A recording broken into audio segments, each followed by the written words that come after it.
Welcome to my vlog. Ayun, alam nyo guys, may puno kami naman sana sa ano. Ayun. Kita nyo, yan. Ayan, yan. Daming bunga. Galing ako kay Tuyen na restaurant. Tumulong ako saglit. Sa totoo lang, wala naman akong ginawa masyado doon. Nakikain lang ako kay Tuyen. Ayun. At umuwi sa bahay. Naglakad ako. Alam mo ba na nandun ako sa kantin, may pumasok na dalawang matanda. Sabi mag-focus daw para kunin ang wallet ko. Sa isip-isip ko lang, Diyos ko, pumasok ka dito sa restaurant para lang gumawa ng gulo. Tapos pagbibintangan nyo ako na hindi ako nakangiti sa inyo. Sino ba naman yung taong ngingiti na kung ano-ano ginagawa nyo sa akin? Alam ko last year, alam nyo ginawa nyo rin sa akin yan eh. Yung mga gamit ko nagkandawala, nagkandasira dahil yun ang plano nyo. Nagmukha akong tanga dito na walang dokumenta. Alam mo walang documents na hawak. Alam mo kasi sa totoo lang yung language nila tsaka yung English ay magiging bobo ka talaga sa totoo lang guys. Kapag nag-aral ka ng dani tapos yung English ay yun nga baluktot talaga as in. Tapos ayun guys, alam mo ba ang sabi niya? Ng lalaki, mag-focus daw ang babae kung paano makuha ang wallet ko. Alam mo, last year, ganyan yung ginagawa nila sa gamit ko eh. Yung bag ko, yung target nila, kung paano nila hilahin sa akin para magmukha akong kawawa dito sa country nito. Wala na silang ginawa, kundi banata ng buntot. Alam mo, sasabihin nila, ako daw nang gugulo. Mula umpisa, kung talagang honest sila na sabihin ang katotohanan or ikwento ang totoo na nangyari, eh di dapat hindi nagkakagulo ang buhay ko. Napakasinungaling kasi nila kung mag-report sila. Akala mo kung sino. Tapos bubuntot-buntot sa akin yan guys. Gagawa ng gulo. Akala nila hindi ko halata kung anong ginagawa nila. Tapos sasabihin nila hindi yan marunong mag-Danish. Hindi nila kahit anong sabihin nila naiintindihan ko. Magsyungha-syungha ka kaya. Total naman syungha-syungha naman kayo. At hindi ko kasalanan kung pinanganak kayo ng nanay nyo na sala sa init, sala sa lamig ang utak nyo. Tapos kapag mainit ang ulo nyo dahil sala sa init, ako yung aanuhin nyo, guguluhin.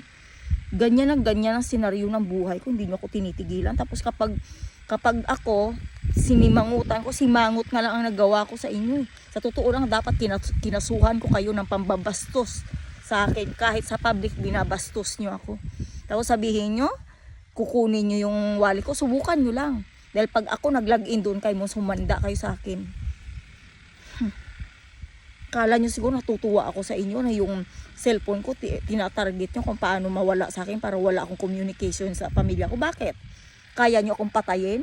Dahil nag-iisa lang ako rito, anak ko lang ang pamilya ko.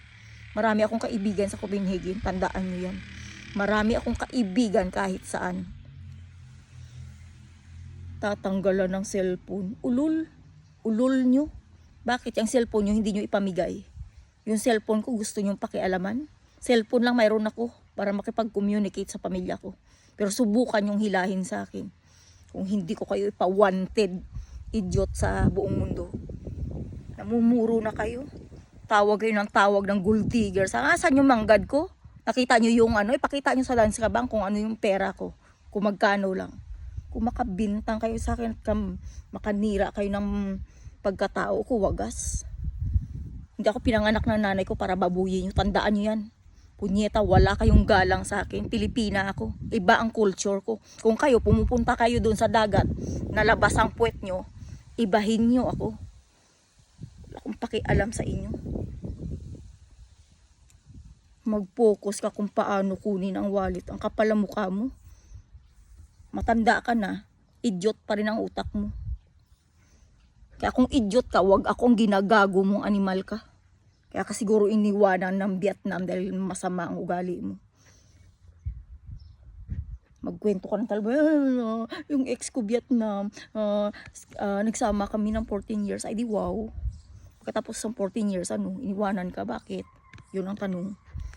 Alam nyo kayo ang mga ugali nyo, tatai-tae. Tapos ako na masayahing tao, sinisira nyo yung araw ko. Pag lumabas ako in public, tigilan nyo ako. Kung ayaw nyo sa akin, lumayo kayo.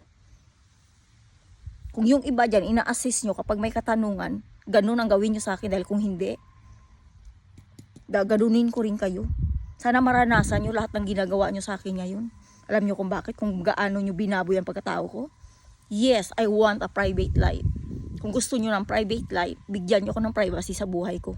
At wag na wag nyo akong binabasto sa sarili kong pamamahay. Dahil ang puking ina nyong kamera, high-tech man yan, bobo kayo.